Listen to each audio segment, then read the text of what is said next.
আচ্ছা, আমরা এক্সপ্লেন করছিলাম হচ্ছে এইও এইও জিও এলএলএমও কি, তারপরে এইও ডিটেইল, তারপরে এইও অডিট, তারপরে জিও ডিটেইল, তারপরে জিও অডিট। ওকে। আচ্ছা, এখন অনেকে চিন্তা করতে পারেন ভাই টুলসের মাধ্যমে দেখানো যায় কিনা, বা কোনো টুলস আছে কিনা। টুলস আছে ভাই, বাট আপনাকে টুলস ওই জিনিসগুলো দিবে যেগুলো আপনি ম্যানুয়ালি করবেন। আপনি যদি ম্যানুয়ালগুলো শিখেন, টুলস আপনি যে কোনো জায়গা থেকে নিয়ে আপনি টুলস দিয়ে কাজ করতে পারবেন। ওকে। আচ্ছা, অনেক ধরনের টুলস আছে। আমি সাধারণত টুলস ইউজ করি না এখন পর্যন্ত এই জিওর জন্য। আমি সবকিছু ম্যানুয়ালি করছি। তো ম্যানুয়ালি করার মাধ্যমে আমি অনেক র্যাঙ্ক করে, মানে আমার ম্যাক্সিমাম সাইট র্যাঙ্ক হয়েছে এআই, মানে এআই তে। সো আমার টুলস লাগে না। সো মার্কেটে অনেক টুলস আছে, আপনি সার্চ করলেই দেখতে পারবেন, বা ইউটিউব ভিডিও দেখলেই পাবেন যে টুলস আছে। যখন আপনি মেইন কাজটা পারবেন, যখন আপনি মানে ম্যানুয়ালি কাজটা করতে পারবেন, তখন আপনি টুলসের মাধ্যমে করতে পারবেন, অসুবিধা নেই। কারণ টুলস আপনার কাজটাকে সহজ করে দেয়। That's it. ওকে। সো আমরা আজকের টপিক হচ্ছে এলএলএম ও কি, এবং যদি আমাদের সময় হয় তাহলে এলএলএম ও অডিট এইটা আমরা দেখবো। আমাদের আই থিঙ্ক আরো একটা ক্লাস নিতে হবে। ওকে। এলএলএম ও এটার ফুল মিনিংটা কি? Large language model optimisation. Large language model optimisation. Large language model optimisation হলে এমন ভাবে তোমার ওয়েবসাইট কন্টেন্ট, ব্র্যান্ড ইনফরমেশন এবং অনলাইন প্রেজেন্স সাজানো। দেখেন আমাদের এর আগের গুলো কি ছিল আপনাদের খেয়াল আছে? যে এইও মানে কি? এমন ভাবে কন্টেন্টকে সাজানো, রাইট? জিও মানে কি? এমন ভাবে কন্টেন্টকে সাজানো যাতে জেনারেটিভ ইঞ্জিন অপটিমাইজেশন হয়। এইও মানে কি? এমন ভাবে কন্টেন্টকে সাজানো যাতে আনসার ইঞ্জিন অপটিমাইজেশন হয়। বাট এলএলএম ও এর ক্ষেত্রে কিন্তু ওরা একটু ডিফারেন্ট করছে। সেটা কি? যে এলএলএম ও বা লার্জ ল্যাঙ্গুয়েজ মডেল অপটিমাইজেশন হলো এমন ভাবে তোমার website content, brand information, online presence সাজানো। তাহলে কি কি বলে? এখানে কিন্তু শুধু কন্টেন্ট বলে নাই, যেখানে যেখানে অন্যান্য জায়গায় শুধু কন্টেন্ট বলা হয়েছে। Online presence, brand, website, brand information, ঠিক আছে? যাতে লার্জ ল্যাঙ্গুয়েজ মডেল যেমন chat GPT, Gemini, cloud, Perplexity, copilot তোমার ব্র্যান্ড, সার্ভিস, এক্সপার্টিস এবং কন্টেন্ট সহজে বুঝতে পারে এবং রিলেভেন্ট অ্যান্সারে মেনশন, সাইট বা রিকমেন্ড করতে পারে। এখন আমরা তিনটার মধ্যে একটা সহজ পার্থক্য ভিজুয়ালাইজেশনের মাধ্যমে দেখব। ফর এক্সাম্পল, এখানে ধরেন এটা হচ্ছে এইও। তাহলে এইও তো আমাদের খেয়াল আছে যে এইও মানে কি? Answer engine optimisation. তাহলে এইওর মূল থিমটা কি ছিল বা টার্গেটটা কি ছিল? সেটা হচ্ছে আমার কন্টেন্ট কেমন ভাবে সাজানো যাতে আনসার হিসাবে, মানে আমি এমন একটা টপিক লিখলাম, ওই টপিকের উপর যদি কেউ কোশ্চেন করে তাহলে আনসার হিসাবে আমার সাইট থেকে যাতে কি করে, এআই আমার সাইট থেকে আনসারটা নেয়, তাই না? আমার সাইট থেকে আনসারটা নেয়। সেখানে সে সাইটেশন করতেও পারে। সাইটেশন মিন্স কি? আমার সাইটের লিঙ্ক, আমার সাইটের লিঙ্ক পুশ করতেও পারে, নাও করতে পারে। বুঝতে পারছি? আচ্ছা, সেম ভাবে যে জেনারেটিভ ইঞ্জিন অপটিমাইজেশন কি? জেনারেটিভ ইঞ্জিন অপটিমাইজেশন হচ্ছে আমার সাইট থেকে সে আনসার তো নিবেই, আমার সাইট থেকে সে আনসার তো নিবেই, ইভেন সে আমার সাইটের যে পেজ থেকে বা যে ব্লগ থেকে লিঙ্ক নিল, ওই ব্লগের লিঙ্কটা, এটা আচ্ছা এটা জেনারেটিভ, তাই না? জেনারেটিভ ইঞ্জিন, ওই ব্লগের লিঙ্কটা সেখানে পুশ করে দিবে। তাহলে জেনারেটিভ ইঞ্জিন অপটিমাইজেশন বুঝতে পারছি। তাহলে লার্জ ল্যাঙ্গুয়েজ মডেল জিনিসটা কি? এলএলএমও জিনিসটা কি? এলএলএমও জিনিসটা হচ্ছে আমার সাইট থেকে আনসার নিবে, ইভেন আমার সাইট থেকে সে ব্র্যান্ড করবে, আমার সাইটের নাম সে প্রকাশ করবে। এখন সে লিঙ্ক করতেও পারে, নাও করতে পারে। ফর এক্সাম্পল, যে এটা এটা তখনই হবে, এটা তখনই হবে যখন আপনি ওই লেভেলের ব্র্যান্ডিং করবেন। হ্যাঁ। সো যদি আমি গুগলের কাছে এসইও রিলেটেড কোনো কোশ্চেন করি যে what is the latest update of SEO, তখন গুগল বলতে পারে যে search engine search engine journal বলছে যে হচ্ছে, মানে সার্চ ইঞ্জিন জার্নাল বলছে যে গুগলের লেটেস্ট আপডেট এই, ঠিক আছে? এখন সার্চ ইঞ্জিন জার্নালের লিঙ্ক ও নাও করতে পারে। লিঙ্ক না করলেও ওর কাছে, মানে এআই এর কাছে ও এতটা পরিচিত যে ম্যাক্সিমাম অফ দ্য গুগলের বা এআই গুগলের আপডেট বা এসইওর আপডেট সার্চ ইঞ্জিন জার্নাল দিতে পারে বা সার্চ ইঞ্জিন ল্যান্ড দিতে পারে, অথবা হচ্ছে গুগলের অফিসিয়াল ওয়েবসাইট দিতে পারে। ওরা এতটা ব্র্যান্ডেড। এটা হচ্ছে ব্র্যান্ড হওয়া, ঠিক আছে? সো ফর এক্সাম্পল, আমাদের এমন কোনো ওয়ার্ল্ডের এমন কোনো মানুষ নাই যার মাথায় অ্যামাজন এই ব্র্যান্ডের নামটা নাই, যার মাথায় ইবে এই ব্র্যান্ডের নামটা নাই, যার মাথায় নাইকি ব্র্যান্ডের নামটা নাই। সেম ভাবে আমরা তো মানুষ, বাট সেম ভাবে লার্জ ল্যাঙ্গুয়েজ মডেলের মধ্যে কি পড়ে? লার্জ ল্যাঙ্গুয়েজ মডেলের মধ্যে সব ধরনের এআই পড়ে, যে এআই গুলো কন্টেন্ট মানে আদার্স ওয়েবসাইটের কন্টেন্ট গুলো নিয়ে কাজে লাগায়। সো লার্জ ল্যাঙ্গুয়েজ মডেল বলতে সবগুলো এআই কে বোঝানো হয়েছে, কোনো স্পেসিফিক কোনো এআই কে বোঝানো হয় না, বরং সব ধরনের এআই কে বোঝানো হয়েছে। তো লার্জ ল্যাঙ্গুয়েজ মডেলের কাছে আমার ইনফরমেশন এমন ভাবে পুশ করা যাতে ওর কাছে আমি একটা ব্র্যান্ড থাকি। আমরা অ্যামাজন আমার কাছে ব্র্যান্ড, অ্যামাজন পৃথিবীর সবার কাছে ব্র্যান্ড, সেম ভাবে অ্যামাজন এলএলএম এর কাছেও ব্র্যান্ড। সো আপনি যদি সব মানুষের কাছে ব্র্যান্ড নাও হন, তাও অন্তত এলএলএম এর কাছে ব্র্যান্ড হইতে হবে, যাতে এলএলএম আপনার টপিক রিলেটেড যে কোনো কোশ্চেন করলি যাতে ও আপনাকে ফোকাস করে, বলে যে হ্যাঁ অমুক ওয়েবসাইটে এই জিনিসটা বলছে। লার্জ ল্যাঙ্গুয়েজ মডেলটা কি বুঝতে পারছেন সবাই? মানে এলএলএম এর কাছে আপনি ব্র্যান্ড হিসাবে স্বীকৃতি পাওয়া, এলএলএম এর কাছে সব ধরনের এলএলএম এর কাছে আপনি ব্র্যান্ড হিসাবে স্বীকৃতি পাওয়া। অ্যামাজন যেমন আমাদের কাছে ব্র্যান্ড হিসাবে স্বীকৃতি পাইছে। ফর এক্সাম্পল আগে কিন্তু এই যে এলএলএম ছিল না, বা হচ্ছে এরকম এলএলএম এর কাছে ব্র্যান্ড ছিল না, বাট গুগলের কাছে কিন্তু আগে মানুষ ব্র্যান্ড হইতো। কিভাবে? আমরা জানি যে হচ্ছে গুগল নলেজ প্যানেল বলতে একটা বিষয় ছিল, ঠিক আছে? আপনি সার্চ করেন, এখানে আপনি সার্চ করেন যে অ্যামাজন, অ্যামাজন সার্চ করেন।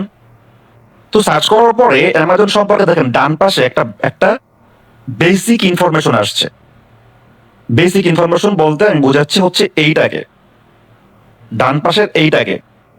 আপনার কি মনে হয় এটা কি ইয়া করছে? এটা কি অ্যামাজন করছে? এটা কি অ্যামাজন করছে? এটা অ্যামাজন করে না, এটা কে করছে? এটা গুগল নিজের পক্ষ থেকে এটা দিছে। মানে গুগলের কাছে অ্যামাজন এমন একটা হচ্ছে নামি দামি ব্র্যান্ড, এমন একটা নামি দামি ব্র্যান্ড যে হচ্ছে গুগল নিজের পক্ষ থেকে ওর ব্র্যান্ডিং করে দিচ্ছে। দ্যাটস মিন গুগলের ডাটাবেজে এত পরিমাণ ইনফরমেশন গেছে ওর সম্পর্কে, গুগলের ডাটাবেজে ওর সম্পর্কে এত পরিমাণ ইনফরমেশন গেছে যে হচ্ছে ওরে গুগল নিজেই হচ্ছে প্রকাশ করতেছে, ওরে গুগল নিজেই আরো ব্র্যান্ডিং করতেছে, ওর মার্কেটিং করতেছে। কিভাবে? বেসিক ইনফরমেশন দিয়া। এখন আপনি বলতে পারেন ভাই এই ইনফরমেশন যে গুগল দিল, তাহলে গুগলের লাভ কি? গুগলের লাভ তো আছেই, গুগলের লাভ না থাকলে তো সেইভাবে দিত না। দেখেন গুগল লাভবান হয় কাদের মাধ্যমে? আমাদের মতো পাবলিকের মাধ্যমে। আমরা যারা বিভিন্ন ওয়েবসাইট পাবলিশ করি, ওয়ার্ল্ডের যত মানুষ ওয়েবসাইট গুগলে পাবলিশ করে তাদের মাধ্যমেই গুগলের রুটি রুজি হয়, ঠিক আছে? গুগলের কাছে আমাদের মতো প্রত্যেকটা পার্সন যারা ওয়েবসাইট লঞ্চ করে, বিজনেস লঞ্চ করে, প্রত্যেকটা পার্সন খুব ইম্পর্টেন্ট, ঠিক আছে? এখন যখন গুগল দেখতেছে যে এই ইনফরমেশনটা আরো সহজ যদি ইউজারদের কাছে প্রকাশ করা যায়, এই ইনফরমেশনটা বা এই সাইটের ইনফরমেশনটা যদি গুগলের কাছে আরো সহজভাবে প্রকাশ করা যায়, তাহলে ইউজারের জন্য সহজ হয় এবং ইউজারের জন্য এই সাইট সম্পর্কে জানতে সহজ হয়। এই জন্য গুগল আলাদাভাবে নলেজ প্যানেল তৈরি করে দিছে, যে হেডকোয়ার্টার্স কোথায়, এই অ্যামাজনের সিইও কে, ফাউন্ডার কে, এসএফও ফুল মিনিং আমি জানি না, সিটিওর ফুল মিনিং এটাও আমি জানি না, এগুলা কি, এবং এটার প্রেসিডেন্ট কে, ফাউন্ডেড কত সালে, বেসিক একটা ইনফরমেশন কি ও দিয়ে দিছে, ঠিক আছে? সেম ভাবে কেন দিতে পারছে? কারণ এখন গুগলের কাছে অ্যামাজন অনেক বড় একটা ব্র্যান্ড। সেম ভাবে আমাদের এত পরিমাণে ইনফরমেশন চতুর্দিক থেকে, এত পরিমাণে ইনফরমেশন এলএলএম বটের কাছে বা এলএলএম এর কাছে দিতে হবে, যাতে এলএলএম এর কাছে আমি একটা ব্র্যান্ড হই। এক কথায় সে যাতে উত্তর দিতে পারে আমার নিজ সম্পর্কে, ঠিক আছে? ফর এক্সাম্পল আপনি হচ্ছে একটা এজেন্সি, বাংলাদেশে আপনি এমন একটা এজেন্সি, যে এজেন্সি হচ্ছে আপনি কি করতেছেন, আপনি এসইও সার্ভিস দিচ্ছেন। যদি কেউ এলএলএম এর কাছে জিজ্ঞাসা করে যে বাংলাদেশের সব থেকে বেস্ট এসইও এজেন্সি কোনটা, তাহলে এক কথায় যেন উত্তর দিতে পারে যে ওইটা। এইভাবে ব্র্যান্ডিং করতে হবে। এখন এই ব্র্যান্ডিং কিভাবে করবেন? উপরে যত ক্রাইটেরিয়া আমি বলছি, এইও জিও সব, এবং এইও জিও সব কিছুই হচ্ছে মেনটেনেন্স করে আপনার চললে আপনি এই এরকম ব্র্যান্ডিং আপনি করতে পারবেন। তাহলে এই এতটুকু বলতে গিয়ে আমি এক্সপ্লেনেশনে গেলাম এবং এত মানে ডিটেল ভাবে এক্সপ্লেন করলাম প্রায় 10 মিনিটের মতো। ওকে, এলএলএম ও এআই মডেল যেন তোমার ব্র্যান্ড কন্টেন্ট ভালোভাবে বুঝতে পারে, এভাবে হচ্ছে কন্টেন্ট এবং ব্র্যান্ডিং করতে হবে। এখানে কিন্তু শুধু কন্টেন্ট বলে না, ব্র্যান্ড বলছে। তাহলে একটা হচ্ছে কন্টেন্ট অপটিমাইজেশন, একটা হচ্ছে ব্র্যান্ড অপটিমাইজেশন, মানে ব্র্যান্ড বানানো অনলাইনে বা এলএলএম এর কাছে, সার্চ ইঞ্জিনের কাছে আমার ওয়েবসাইটটাকে ব্র্যান্ড বানানো। এখন ব্র্যান্ড বানানো তো ইজি ব্যাপার না যে হচ্ছে আপনি কন্টেন্ট দিলেই হবে না। You have to present everywhere, আমি এটা বারবার বলি, you have to present everywhere. Okay, আপনাকে হচ্ছে সব জায়গায় থাকতে হবে। আপনি চতুর্দিক থেকে আপনার ব্র্যান্ডিং করতে হবে। হ্যাঁ, আপনার সোশ্যাল মিডিয়ার মাধ্যমে, ব্যাকলিঙ্কের মাধ্যমে, পডকাস্টের মাধ্যমে, ভিডিওর মাধ্যমে, রাইট?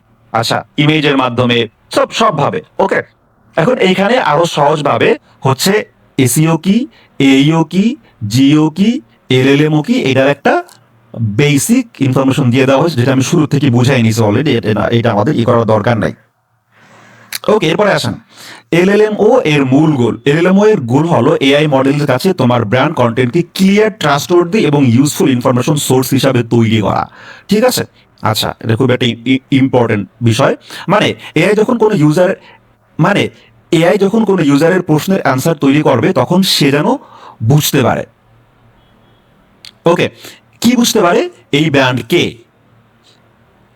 এই ব্র্যান্ড কে, এই ব্র্যান্ড কি সার্ভিস দেয়, কোন টপিক এই ব্র্যান্ড এক্সপার্ট, কোন টপিকে এই ব্র্যান্ড এক্সপার্ট, এই কন্টেন্ট কোন প্রশ্নের উত্তর দেয়, এই ইনফরমেশন বিশ্বাসযোগ্য কিনা, কখন এই ব্র্যান্ড রিকমেন্ড করা যায়। আবার এখানে বুঝেন যে মানে এআই যখন কোনো ইউজারের প্রশ্নের অ্যান্সার তৈরি করবে, মানে তোমার টপিকের উপরে, এআই যখন কোনো ইউজারের প্রশ্নের উত্তর তৈরি করবে তোমার টপিকের উপরে, তোমার টপিক যদি হয় হোয়াট ইজ এসইও, তাহলে কেউ এই প্রশ্ন করলে এই প্রশ্নের এগেইনস্টে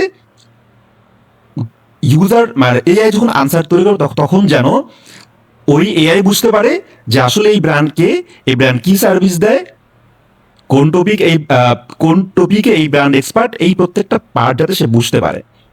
এখন আপনি চিন্তা করেন যে আপনার সাইট নিয়ে যদি কেউ সার্চ করে যে আপনার সাইটের নাম abc.com, তাহলে হু ইজ abc.com বা হুইচ ইজ abc.com সার্চ করলে তাহলে ক্লিয়ার সে আনসারগুলো দিতে পারবে কিনা। তাহলে আপনি পরিচিতি পাইলেন, বা তাতেই আপনি ব্র্যান্ড হবেন না।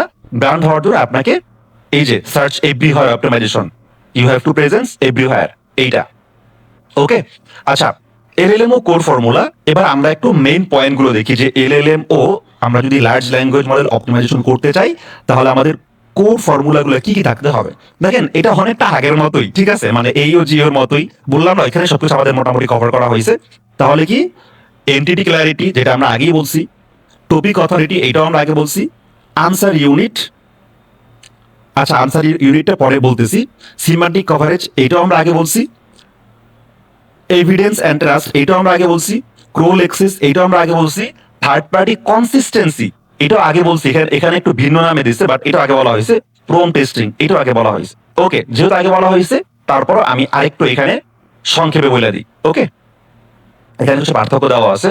এলএলএমও করতে শুধু ব্লগ লিখলেই হবে না, কারণ এলএলএম বেস সিস্টেম অনেক সময় website content, search result, public web data, directory profile, reviews, third party mentions, structure content সব মিলিয়ে ব্র্যান্ড সম্পর্কে ধারণা তৈরি করতে পারে।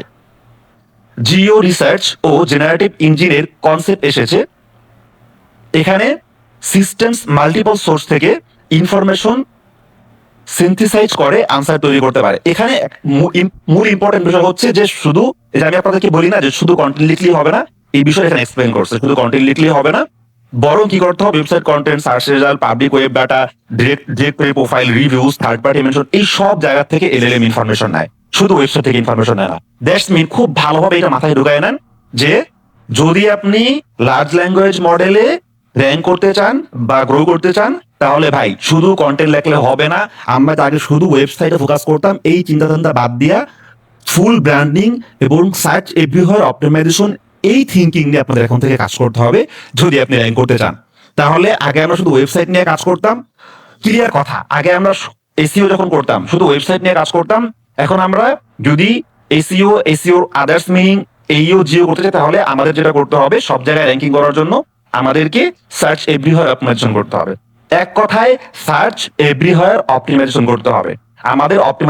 আমাদের কন্টেন্ট অপটিমাইজ করতে হবে এভরিহোয়ার। বুঝতে পারছি?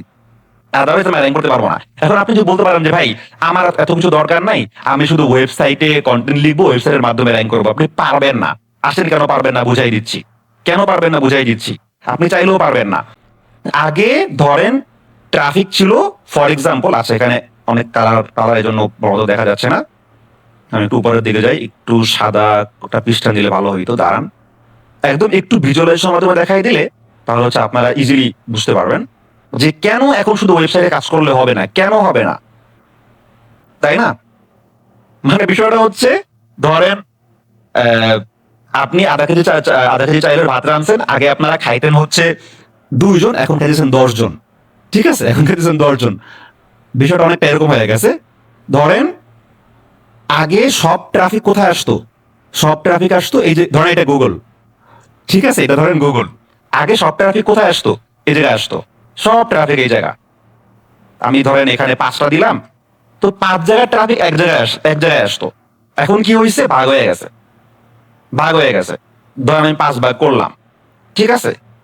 ধরেন 100কে আমি 5 ভাগ করলাম, 100কে আমি 5 ভাগ যদি করি, তাহলে ধরেন গুগল পাচ্ছে 20%, 100-র মধ্যে 20%। এখন বাকি 80% ট্রাফিক তো আপনি ওয়েবসাইট কন্টেন্ট দিয়ে পাচ্ছেন না রে ভাই। তাহলে কি করবেন এখন? এখন আপনার এটা করতে হবে সার্চ এভরিওয়্যার অপটিমাইজেশন। আপনার সোশ্যাল মিডিয়া মেইনটেনেন্স করতে হবে, থার্ড পার্টি ব্যাকলিংক, ভালো ভালো ব্যাকলিংক মেইনটেনেন্স করতে হবে, গেস্ট পোস্ট মেইনটেনেন্স করতে হবে, কোরা, মিডিয়াম, টামরা এগুলো মেইনটেনেন্স করতে হবে, ইউটিউব ভিডিও আপনার মেইনটেনেন্স করতে হবে। আপনি চাইলে টিকটকও করতে পারেন। যখন আপনি সার্চ এভরিওয়্যার আপনার অপটিমাইজেশন করবেন, তখনই আপনি এভরিওয়্যার মানে সব জায়গা থেকে আপনি কি পাবেন? ট্রাফিক পাবেন। বুঝাইতে পারছি বিষয়টা? অতএব এইটা আমি বারবার এই জন্য বলতেছি, আগে আমরা একটা থিঙ্কিং এর উপরে ছিলাম, একটা রোডম্যাপের উপরে ছিলাম, সেটা হচ্ছে ওয়েবসাইট কন্টেন্ট অপটিমাইজেশন। এখন ভাই, এখন ওই ওয়েবসাইট কন্টেন্ট অপটিমাইজেশন করলে হবে না, এখন সব জায়গার কন্টেন্ট অপটিমাইজেশন করতে হবে। এইটাই হচ্ছে মূল কথা, এই জন্য আমি বারবার বলতেছি এই জিনিসগুলা। ঠিক আছে? আচ্ছা, তাই এলএলএম এর জন্য দরকার, এলএলএম এর জন্য কি কি দরকার? এই জিনিসগুলো দরকার। ও আবার একটু এখানে বলছে কিছু বিষয়: brand entity clarity, clear service description, question answer content, topic cluster, consistent online profile, case study review proof, third party mention, crawlable page, prompt testing, wrong information correction. ঠিক আছে, আসেন এবং এবার এন্টিটি ক্ল্যারিটিটা কি? এন্টিটি ক্ল্যারিটি মানে হলো AI model যেন বুঝতে পারে তোমার ব্র্যান্ড আসলে কে, কি করে, কোথায় কাজ করে, কোন সার্ভিস দেয়। এবং আমরা কিন্তু আগের ক্লাসগুলোতে বলছি যে আহ, যদি আমি আমার ব্র্যান্ড সম্পর্কে মানে একদম কারেক্ট ইনফরমেশন যদি এআই কে বুঝাইতে চাই, তাহলে আমাকে অনেক কিছু মেনটেনেন্স করতে হবে। অর্থাৎ আমার ওয়েবসাইট বা ব্র্যান্ড সম্পর্কে সব জায়গায় সেম ইনফরমেশন দিতে হবে, সব জায়গায় সেম ইনফরমেশন দিতে হবে। আপনার ওয়েবসাইটের নাম্বার ফেসবুকে একটা দিছেন, আপনার ব্র্যান্ডের নাম্বার, আপনি লিঙ্কডিন আর একটা দিছেন, করে আর একটা দিছেন, মানে প্রত্যেকটা মানে মেইন ইনফরমেশন বা ফান্ডামেন্টাল ইনফরমেশন আপনার কি করতে হবে? সব জায়গায় সেম দিতে হবে। এবার এটা আগে বুঝাইছি, এটা আর বুঝাতে চাচ্ছি না। ওকে, আপনারা যারা আগের ক্লাসগুলো দেখেন না, আগে আমাদের 5টা ক্লাস গেছে AUG এর উপরে, ঠিক আছে, এআই ভিজিবিলিটি বা এআই র্যাঙ্কিং এর উপরে। আপনারা সবগুলো ক্লাস দেখলে একদম ভাই ডিটেইলি ক্লিয়ার হয়ে যাবেন, কোনো মানে বিন্দু পরিমাণ আপনাদের কোনো ইয়ে থাকবে না, সমস্যা থাকবে না। ওকে, আচ্ছা, টপিক অথরিটি এই জিনিসটা কি? টপিক অথরিটি মানে হলো তুমি কোন টপিকে বা কোন টপিকে বারবার হেল্পফুল, ডিটেল এবং কানেক্ট এবং কানেক্টেড তৈরি করছো, কানেক্টেড কন্টেন্ট তৈরি করছো। মানে আপনার মেইন টপিক কি? এবার আমি বুঝাই হচ্ছে অ্যাকচুয়ালি টপিক অথরিটি বা টপিক্যাল অথরিটি এই জিনিসটা কি। সেটা হচ্ছে আপনি যে টপিক নিয়ে কথা শুরু করছেন, ফর এক্সাম্পল আপনি ক্লিনিং নিয়ে টপিক মানে কথা শুরু করছেন, আপনি ক্লিনিং সার্ভিস দিচ্ছেন, তাই না? তো ক্লিনিং সার্ভিসের উপরে আপনি আবার কি করতেছেন? আপনি হচ্ছে ব্লগ লিখতেছেন। হ্যাঁ, তো এখন আমরা যে জিনিসটা করি, আমরা কিছু কিওয়ার্ড রিসার্চ করি। আহ, যখন যেই কিওয়ার্ড মনে চায়, সার্চ ভলিউম বেশি দেখছি, কিওয়ার্ড ডিফিকাল্টি কম দেখছি, ওই কিওয়ার্ড নিয়ে কাজ করি। এখন আপনি কি বলতে পারবেন বুকে হাত দিয়া যে হচ্ছে আপনার এই ক্লিনিং টপিকের উপরে যত মানে সাব টপিক থেকে সাব টপিক আছে সবকিছু আপনি কভার করছেন? যদি আপনি ক্লিনিং এর উপরে 500 টপিক থাকে, 500 টপিক যদি আপনি কভার না করেন, তাহলে কিন্তু আপনার টপিক্যাল অথরিটি তৈরি হবে না, আপনার ওয়েবসাইটে টপিক্যাল অথরিটি তৈরি হবে না। অথরিটি তৈরি করার জন্য আপনাকে একটা ওয়েবসাইটের আগে কতগুলো টপিক দেওয়া যেতে পারে, একটা ওয়েবসাইটের কতগুলো টপিক দেওয়া যেতে পারে সব আগে ফাইন্ড আউট করা। যে আমার ওয়েবসাইটের টপিক হইতে পারে 500টা, আমার ওয়েবসাইটের এই আমার মেইন টপিকের আন্ডারে টপিক হইতে পারে কয়টা? ধরেন 1000টা। ঠিক আছে, আই ডোন্ট নো আপনারা বুঝতে পারতেছেন কিনা। আমি ধরেন একটা ক্লিনিং কোম্পানি নিলাম বা ক্লিনিং ওয়েবসাইট নিলাম, ঠিক আছে, ক্লিনিং সার্ভিস ইন দালা, যেটা আমি অনেকবার সার্চ করছি, এখানে দেখা যাচ্ছে আর কি। আচ্ছা, ক্লিনিং সার্ভিস ইন দালা যেটা আমি সার্চ করলাম, এখন আমি আচ্ছা এগুলোতে স্পন্সর, আমি একটা ম্যানুয়াল এসে যাই, ধরেন আমি দালাস মেটস এটাই ঢুকলাম, তাই না? প্রত্যেকটা সাইটে কিন্তু ব্লগ সেকশন থাকে, রাইট? সো এখন কোন সাইট ব্লগ সেকশনে ব্লগ দিতে পারে। আচ্ছা, এখানে কি ব্লগ সেকশন আছে? দেখি নিচে গিয়ে একটু।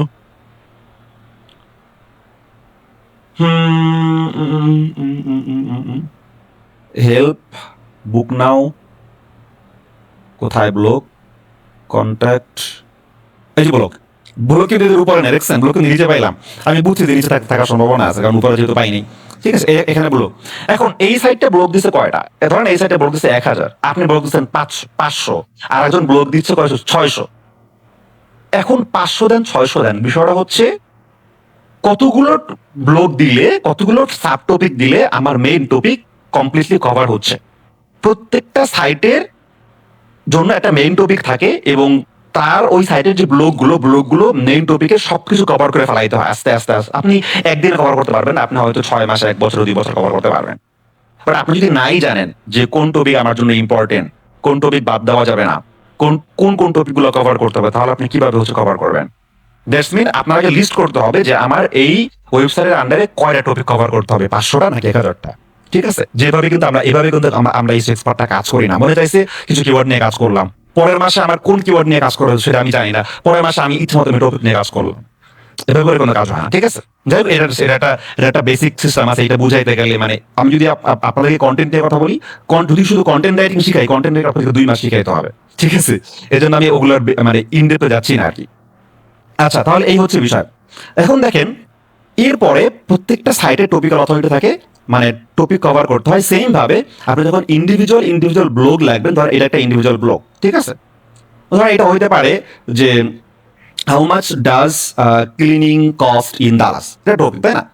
তো এই টপিকে আপনি লিখতেছেন 1 পৃষ্ঠা, আর লিখতেছেন 5 পৃষ্ঠা। এখন কতটুকু লিখতে হবে?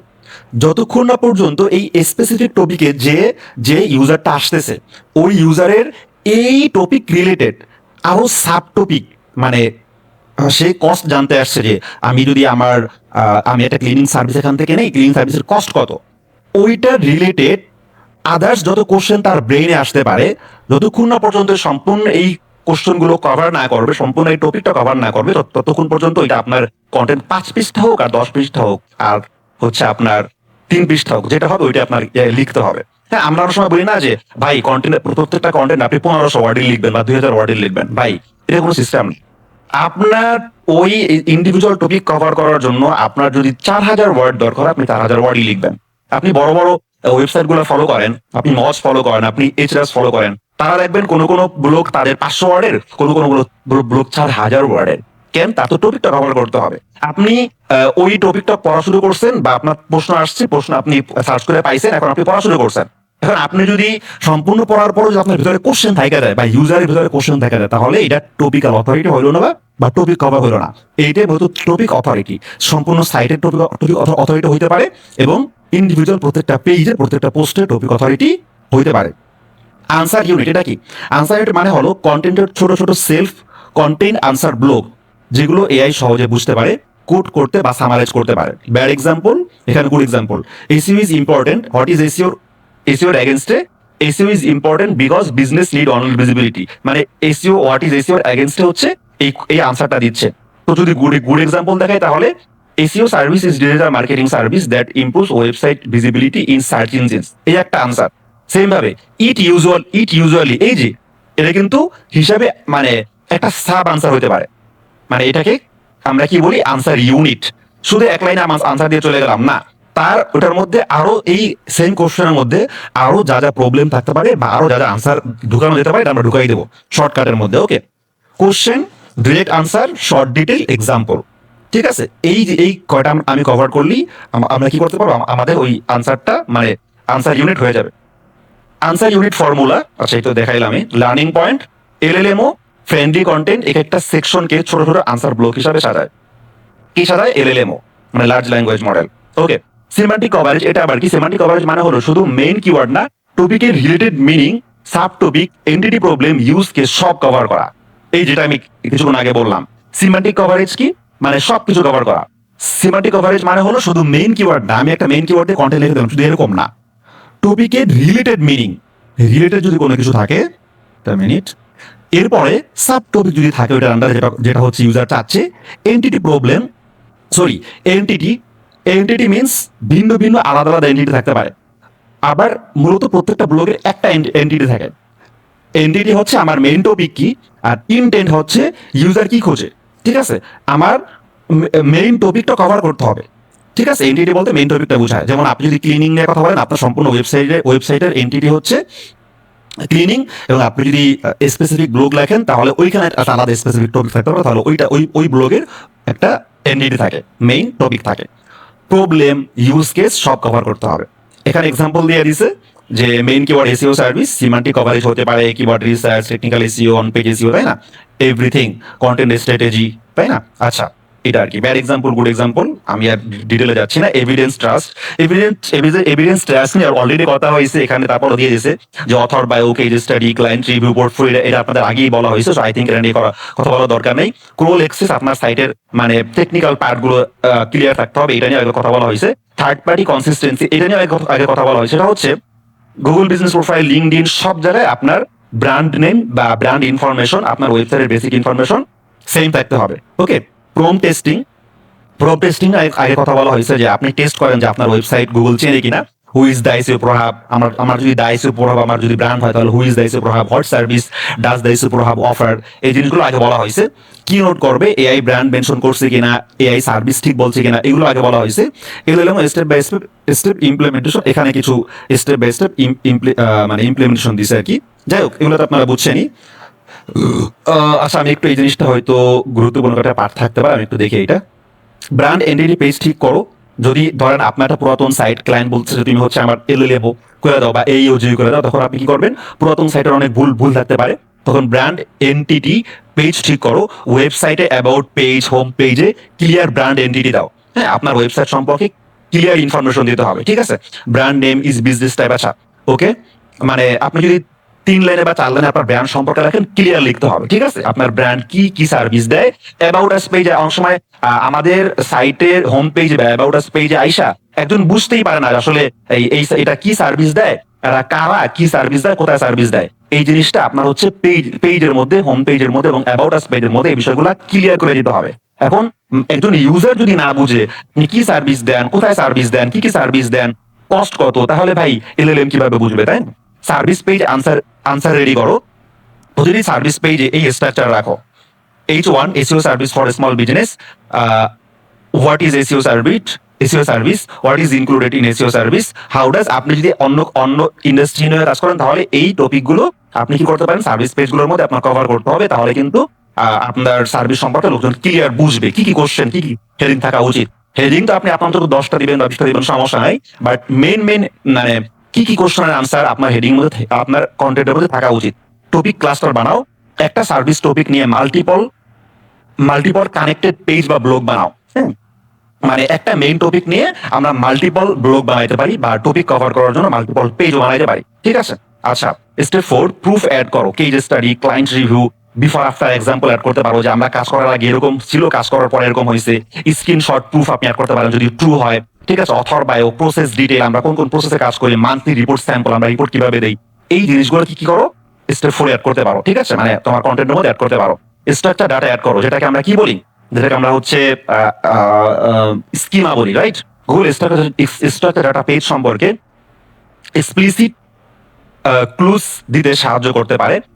মানে হচ্ছে কি, আমি আপনাদেরকে আগে একবার বুঝাইছি যে স্ট্রাকচার ডাটা বা হচ্ছে স্কিমা, মানে পেজে যখন শুরু হয়, কোডিং শুরু হয় শুরু থেকে, তাহলে পেজে ধরেন এটা হচ্ছে হেড সেকশন, বা হ্যাঁ হেড সেকশন বলতে পারেন, এটা হচ্ছে ফুটার বা হেডার। তো এইখানে মূলত আমাদের স্কিমার কোড গুলো থাকে। ঠিক আছে। তো স্কিমার মধ্যে কি থাকে, আমার ওই পেজের একদম হচ্ছে ফান্ডামেন্টাল ইনফরমেশন গুলো এই স্কিমার মধ্যে আমরা ঢুকাই দিই। তখন যখনই একটা বট আইসা আপনার ওয়েবসাইট, আপনার পেজ পড়তে ইনফরমেশন পাইলো, আর যদি এরকম হয় আসার পরে প্রথম এতটুকুর মধ্যে আপনার ইনফরমেশন সে পেয়ে গেল, তখন কিন্তু আপনার সম্পর্কে বুঝতে সুবিধা হবে এবং সহজ হবে এবং তাড়াতাড়ি সে বুঝতে পারবে। ঠিক আছে। এই জন্য আমরা স্ট্রাকচার ডাটাটা তৈরি করি বা স্কিমা তৈরি করি। Step, third party profile update করো। তোমার হচ্ছে লিঙ্কডইন, আপনার বিজনেস সম্পর্কে আপনার ওয়েবসাইটে যেরকম ক্লিয়ার কথাবার্তা বলা আছে, লিঙ্কডইনে আমরা কি করি, আমার ওয়েবসাইট সম্পর্কে ওয়েবসাইট আমি খুব সুন্দরভাবে ক্লিয়ার করি, বাট আমাদের বিভিন্ন থার্ড পার্টি প্রোফাইলে LinkedIn, Google business profile, Facebook, বিভিন্ন জায়গায় আমরা ক্লিয়ার করি না বা ভালো মতো ক্লিয়ার করি না।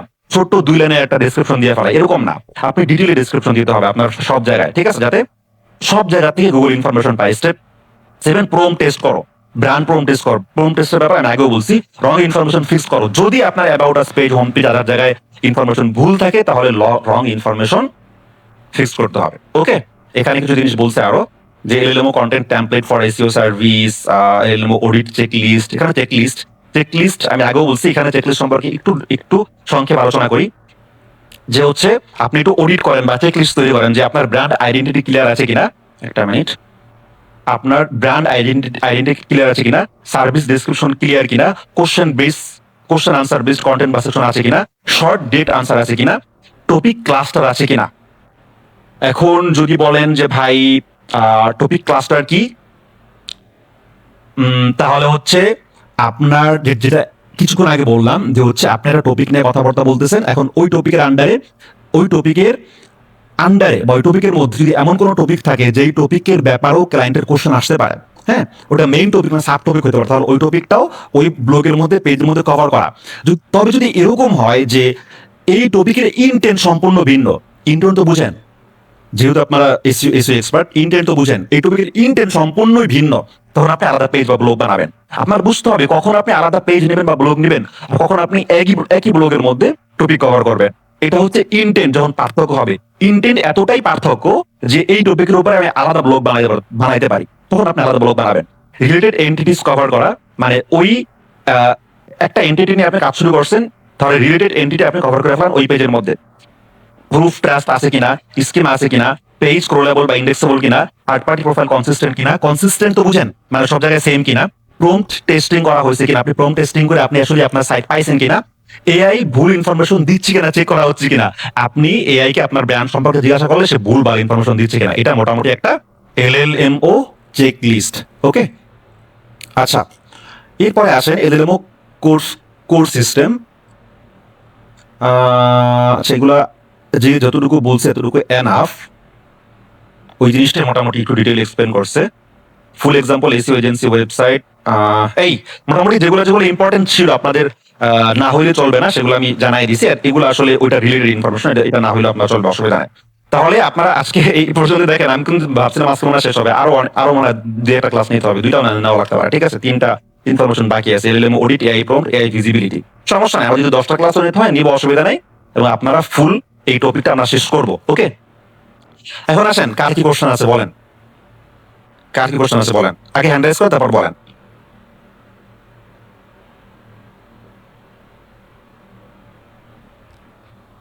কার কোনো কোশ্চেন নাই? যে কোনো কোশ্চেন করতে পারেন ভাই, লজ্জার কিছু নাই, ভয়ের কিছু নাই, বুঝতে পারছেন?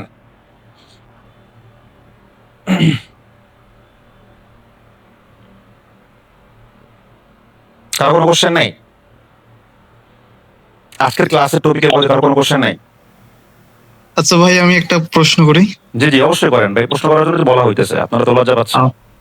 ভাই এসইও ক্ষেত্রে মানে ইংলিশটা কেমন জানা লাগে? কিসের ক্ষেত্রে? এসইও মানে ক্লায়েন্টের সাথে কাজ করার মানে কাজ নিব, আপনি কি এসইও পারেন নাকি এসইও পারেন না কোনটা? মানে এসইও ভাই হালকা পাতলা পারি। আচ্ছা আচ্ছা আচ্ছা আচ্ছা, অবশ্যই ইংলিশ জানতে হবে। আপনি যদি ইংলিশ না জানেন তাহলে আপনি যে ইংলিশ জানেন তার থেকে আপনি 10 গুণ পিছিয়ে থাকবেন।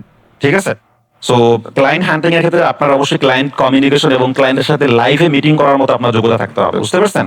সো ক্লায়েন্টরা কিন্তু অ্যাকচুয়ালি আপনার কাছ থেকে প্রোনাউন্সিয়েশন চাবে না, আপনার কাছ থেকে অনেক ফ্লুয়েন্ট চাবে না, আপনি মোটামুটি ওকে যাতে বুঝাই দিতে পারেন আপনি যা যা বুঝাতে চাচ্ছেন তাহলেই এনাফ। মানে আপনার মিডিয়াম লেভেলের স্পিকিং স্কিল থাকলেই হবে। তবে অবশ্যই ইংলিশ ভালো থাকতে হবে। আমরা তো ইংলিশ ভালো বলতে যা বুঝি ওই ভালো তো ভালো না, তাই না? তো ইংলিশ ভালো বলতে আপনার হচ্ছে ক্লায়েন্ট কমিউনিকেশন, তারপর হচ্ছে ক্লায়েন্টের সাথে মিটিং করার যোগ্যতা থাকতে হবে। তাছাড়াও আপনি কাজ করতে পারবেন, বাংলাদেশি ক্লায়েন্ট নিয়ে কাজ করতে পারবেন, বাংলাদেশি বিভিন্ন এজেন্সি থেকে নিয়ে কাজ করতে পারবেন, বাংলাদেশি বিভিন্ন এজেন্সিতে আপনি কাজ করতে পারবেন।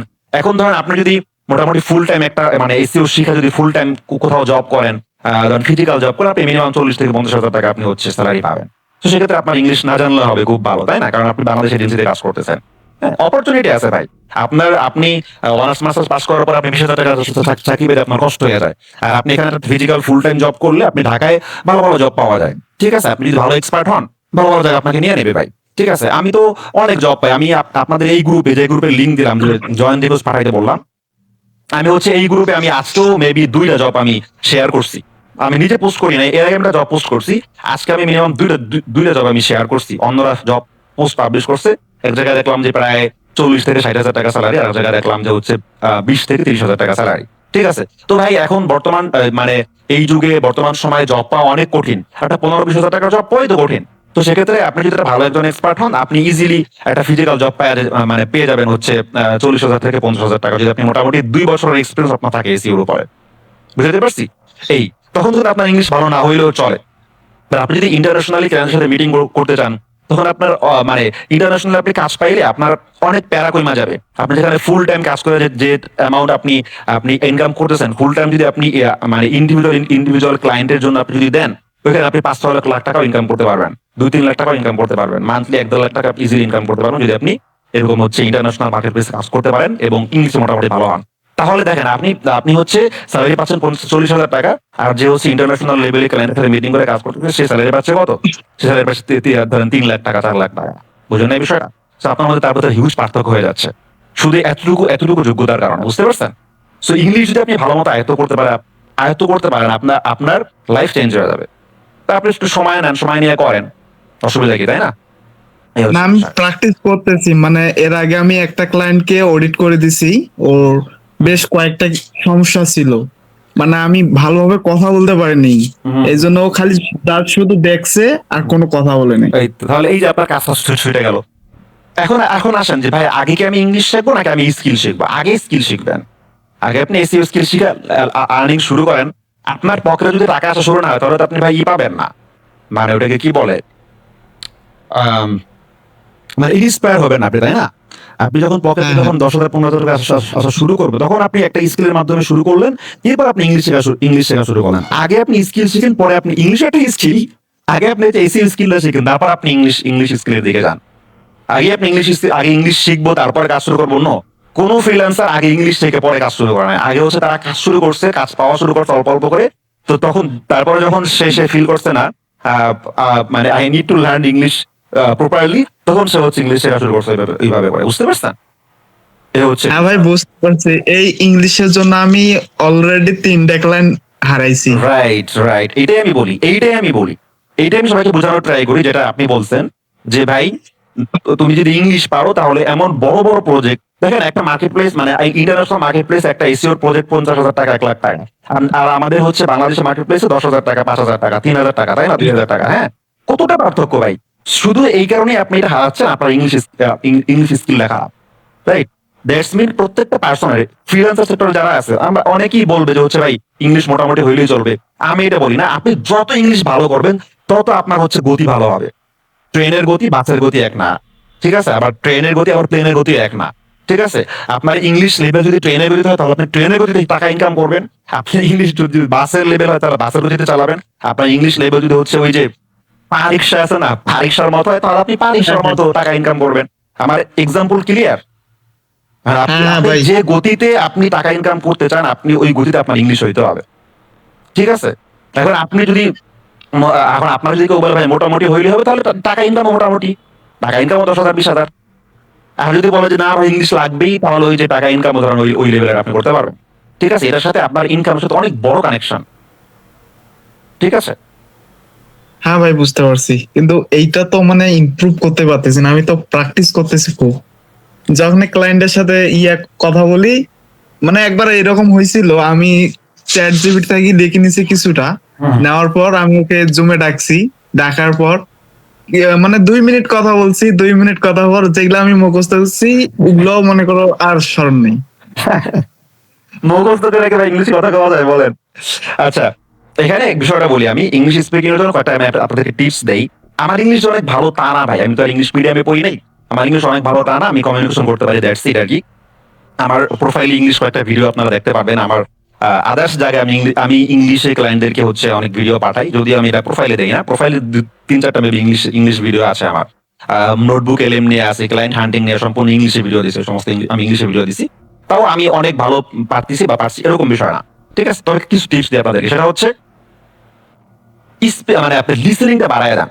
লিসেনিং, আমরা ছোটবেলা থেকে যখন আমরা বাচ্চা ছিলাম, একদম একদম মানে জন্ম হওয়ার পর থেকে, ঠিক আছে? তখন আমরা আমরা ভাষা শিখছি কিভাবে বলেন তো? কিভাবে শিখছি? শুনে শুনে না? লিসেনিং করে না?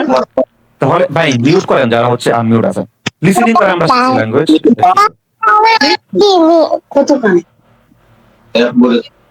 আচ্ছা, তো লিসেনিং করে শিখছি, সেম ভাবে আপনি লিসেনিং করে শিখবেন।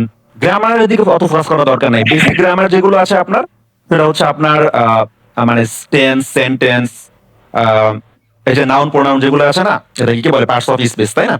So, এই জিনিসগুলা, বেসিক ইনফরমেশন গুলা, tense, sentence, parts of speech, ঠিক আছে? এই জিনিসগুলো হচ্ছে আপনার বেসিক গুলো আপনি ক্লিয়ার করেন।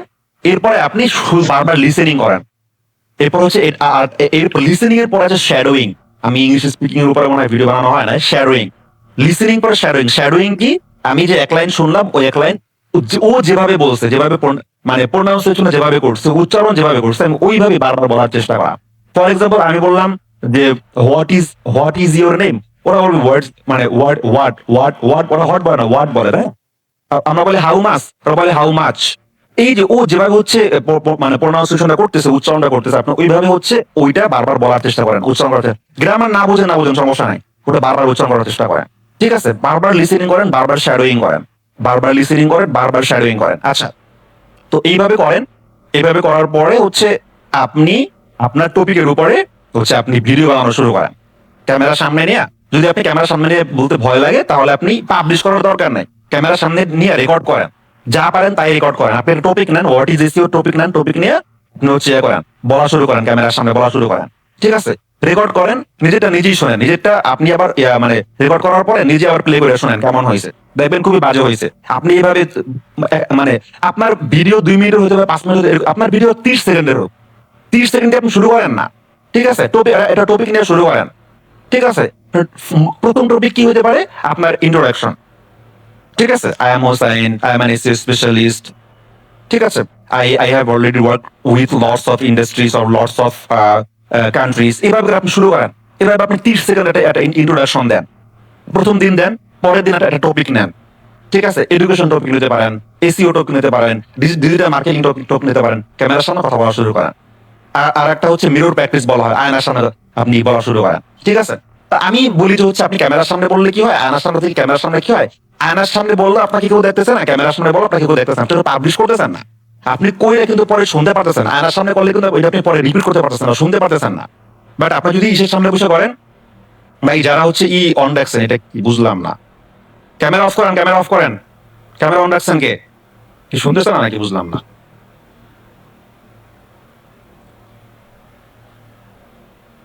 আচ্ছা, তাহলে বুঝতে পারছেন বিষয়টা? হ্যাঁ ভাই, বুঝতে পারছি। মানে এই জিনিসগুলো। ওদের কথা আমি ভালো করে বুঝতে পারি, এই আমার খালি বলাটা হয় না। আচ্ছা আচ্ছা, ওকে। এরপরে হচ্ছে আর কার কোনো কোশ্চেন?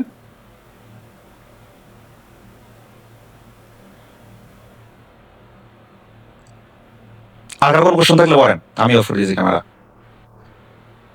আচ্ছা, কোশ্চেন না থাকলে আমরা লিভ নেই, ওকে? ওকে, আমরা আরো হয়তো আরো মিনিমাম 2টা ক্লাস করা লাগবে, আপনারা থাকেন। এবং আমাদের এরপরে নেক্সট ফ্রি কোর্স আসতেছে এসইওর, 3 মাসের কোর্স, ওটা কমপ্লিটলি ফ্রি, কোনো হিডেন চার্জ থাকবে না। ওইখানে আপনারা থাকেন, যারা এসইও ওইখানে এক্সপার্ট যারা, তারা না থাকলেও হবে। ওইখানে মূলত তারাই থাকবে যারা একদম বিগিনার এবং যারা এসইও সম্পর্কে মোটামুটি জানেন, ভালো লেভেলের জানে না, তারা থাকবেন। তবে এক্সপার্ট যারা, তারা থাকতে পারেন, বিকজ এখানে কন্টেন্ট রাইটিং নিয়ে কথা হবে এবং টেকনিক্যাল এসইও থেকে শুরু করে, ব্যাকলিং থেকে শুরু করে, অন পেজ এসইও থেকে শুরু করে কিছু অ্যাডভান্স লেভেলের জিনিস থাকবে, অনেক অ্যাডভান্স লেভেলের জিনিস থাকবে। এরকম না যেহেতু এটা বিগিনারদের জন্য, বিগিনারদের অ্যাডভান্স থাকবে।